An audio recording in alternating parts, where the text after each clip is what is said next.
What's up, guys? It's Nick here, bringing you another commentary. This is one of my older game play footages. This is back from probably 2 weeks after the launch of the game, maybe not even a week after. This is on Nuketown, and I want to show you guys the beginning engagements, as I always do. And so you can look, Nuketown's pretty straightforward. Spawn grenades are pretty key. Try and blow up the enemy's vehicle, and you may pick up a few kills. But toss the nades across the map to start, and you should be good to go. We're going to switch back over to me here.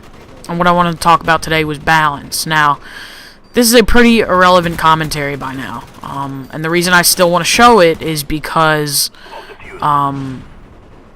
it's pretty much because of the fact that I like this gameplay pretty much.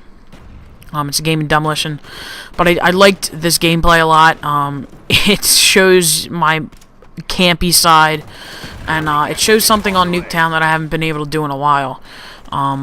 You know, when I've played Nuketown in the past, I have done great, you know, chopper gunners and all kinds of stuff, and I think that's what I do in this game.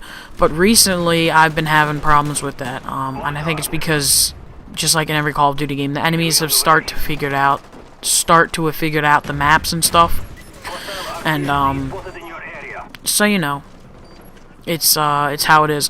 But this brought back a lot of nostalgia, I guess you could say, because this was kind of what it was like the first week of Black Ops. This gives you a good sense if you didn't get to experience it, but this is pretty much what it was like. A lot of high kill streaks and then a lot of low levels.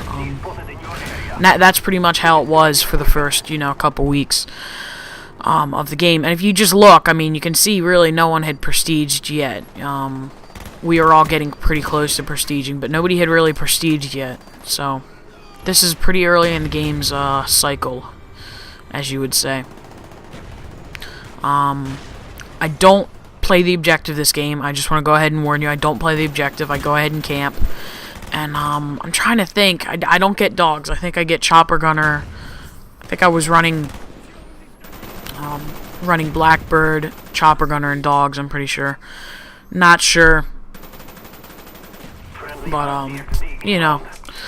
But I wanted to talk about balance, and it's not really a problem now. They've patched a lot of things. The G11 has become patched, and that was what was the main topic of this commentary was going to be.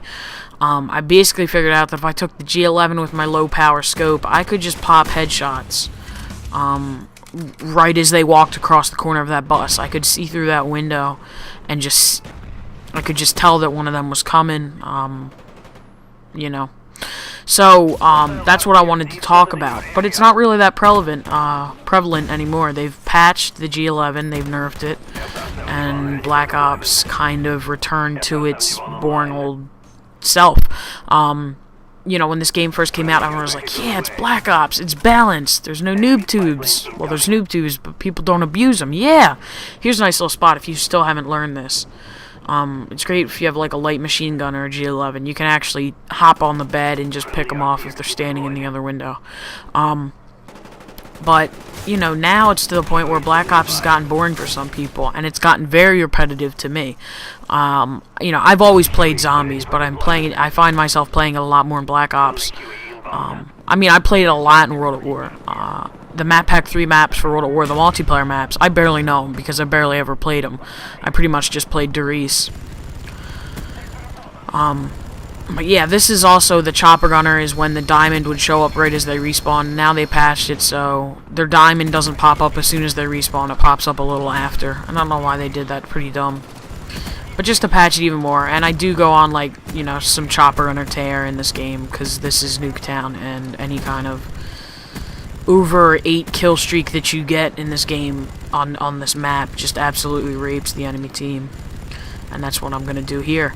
But you know, Black Ops multiplayer, it's gotten a little bit repetitive, some would say, sure, and I kind of have to agree with that. Sure, it's the same old formula we've been dealing with, and I think that these next couple months are really key to Activision. I know people were saying that that Black Ops was the game to beat, or the game to set the new trend for Activision, and I kind of have to disagree with that.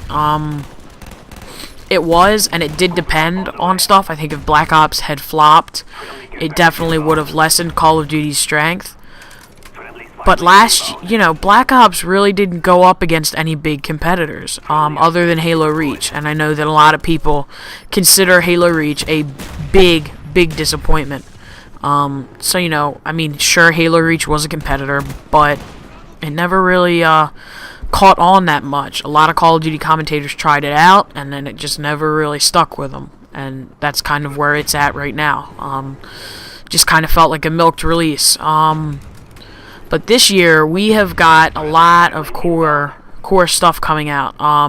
Modern Warfare 3, which, Infinity Ward is in shambles, but Infinity Ward's name is still going to be on it. Now, granted, it won't be the Infinity Ward people. It'll mostly be Sledgehammer and Raven Software, but still, it's under their name. And then we have a game called Homefront, which I will definitely be posting videos of. I'm gonna hope I love that game. A game called Homefront, and then a little game called Battlefield 3, which is finally abandoning the Bad Company 2 story, that story where they try to act funny, but they're not funny at all.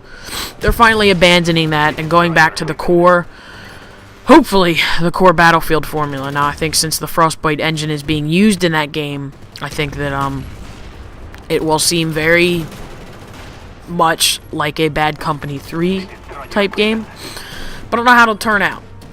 But Black Ops added so many features. We got theater mode, combat training, custom emblems, all kinds of stuff that Black Ops added that no other game really had to compare. Medal of Honor, the new one, was a complete flop. Just trying to profit off of the FPS genre, complete flop. Maybe stayed high for 2 weeks and then just literally has been on a crash ever since. Medal of Honor was a huge flop for EA, and they know it and we know it. But I think it really comes down to Homefront and Battlefield 3 and Call of Duty.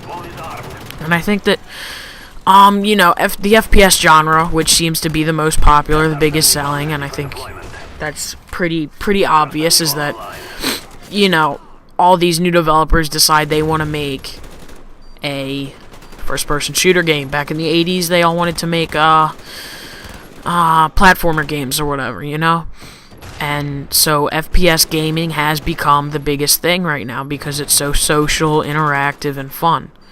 But I think that the next Call of Duty could flop. We don't know. I don't think it'll be a flop. I think it will. It'll take a whole nother console to take Call of Duty off the throne for good. Because no matter how disappointed the hardcore community, I would regard the hardcore community as me and you guys and anyone who takes the time to watch daily Call of Duty videos or make Call of Duty videos online. I would consider them the hardcore community. A lot of what the GameStop sales come from are younger kids aged 8 to 13 who just buy the game and play it in the afternoons, and they make friends online. And it's become a really social experience, Facebook, which is admittedly bred for real life stuff, has really become another social network for gaming to discuss. And I guess I don't want to call this a balanced commentary. This is more a state of gaming commentary, essentially. But I think that Homefront is really going to challenge Black Ops. Definitely not challenge Black Ops, but definitely put something into Call of Duty. I really think it will. And that's because it's such a unique formula, and it really, it could be a one-hit wonder. I know THQ here comes the gunship, has already stated that they're already developing Homefront 2. So they are committed to this thing long-term. And I think that is good. I think that when you display confidence to your customer, your consumer, that they are going to believe you and actually buy the game. The reaction almost has to be, well, if you're making a second one, well, then it has to be good, And I think that's what a big reaction is from this game, definitely. So yeah, and I think that Call of Duty will not be upset. I just want to say that right now. Call of Duty will not be upset until a new console comes out. Pretty easy. It's not going to go down. But I think that the hardcore community could possibly shift to Battlefield 3. The FPS genre was defined and morphed by the Battlefield series on PC. You know, it came Doom, and then came Battlefield, which integrated vehicles and stuff. So, you know, I think that these two games combined are definitely going to give Call of Duty a run for their money, and I'm not saying they're going to upset them. Activision can hold on to their pants as long as they don't screw it up too bad. They will keep Call of Duty on top until a new console comes out, and then every time a new console comes out, it's a completely new story. Last generation, PlayStation 2 and Xbox, I know, it was all about Halo. And then the PS2 was all about SOCOM. I don't know how many of you guys have played that, but it was all about SOCOM competitively. And you know, internet gaming is still young. Online gaming is still extremely young. There's tons and tons of years left to be had. But I think these next few months will definitely prove to be vital towards the success of Call of Duty and the FPS dominance at all. And I'm doing this commentary later at night, so I sound a bit frustrated. But I wanted to get this rendering over the night time, and I will see you guys later. Thanks for watching.